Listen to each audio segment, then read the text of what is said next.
Pourquoi est-ce que certaines personnes remarquent toujours tes fautes, mais jamais tout ce que tu as essayé de faire? Pourquoi un seul échec efface-t-il tout le bien que tu as déjà fait? Tu vas voir. La Bible répond à ces questions d'une manière que tu n'imagines pas. 1. Dieu voit ce que les autres ne voient pas. L'effort du cœur. 1 Samuel 16:7. L'homme regarde à ce qui frappe les yeux, mais Dieu regarde au cœur. Les gens jugent vite. Ils voient la chute, jamais les 100 pas que tu as faits avant. Ils voient l'erreur, pas le combat intérieur. Mais Dieu, lui, voit la sincérité, l'intention, le courage d'essayer. Pour Dieu, ton effort a déjà de la valeur, même s'il n'est pas parfait. 2. Le monde critique la faiblesse, mais Dieu soutient celui qui persévère. Psaume 34, verset 18. L'Éternel est proche de ceux qui ont le cœur brisé. Le monde ne célèbre que ce qui réussit. Il applaudit quand tu brilles, mais se moque quand tu trébuches.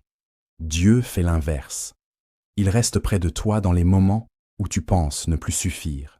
Il se réjouit même de tes pas tremblants, parce qu'il voit l'amour derrière ta démarche. 3. Le vrai danger, ce n'est pas d'échouer, c'est de laisser la blessure définir ta valeur. Proverbe 4, 23. Garde ton cœur plus que toute autre chose. Quand on te critique, tu peux commencer à croire que tu n'es jamais assez. Mais ce n'est pas la vérité. Ta valeur ne dépend pas du regard des autres, mais de la fidélité de Dieu dans ta vie. Ce n'est pas ton erreur qui te définit, c'est celui qui te relève après. 4, Dieu n'oublie jamais le bien que tu fais, même quand les autres l'ignorent. Hébreux 6:10. Dieu n'est pas injuste pour oublier votre travail et l'amour que vous avez montré. Les gens ont la mémoire courte, un faux pas, et tout ce que tu as bien fait disparaît de leurs yeux. Mais Dieu n'oublie rien, ni ton service, ni ton amour, ni tes efforts silencieux. Dans le royaume de Dieu, rien de ce que tu fais avec sincérité n'est jamais perdu. Chaque fois que tu choisis la vérité, que tu continues malgré les critiques, tu te rapproches un peu plus de Dieu. Et ça, personne ne pourra jamais te l'enlever.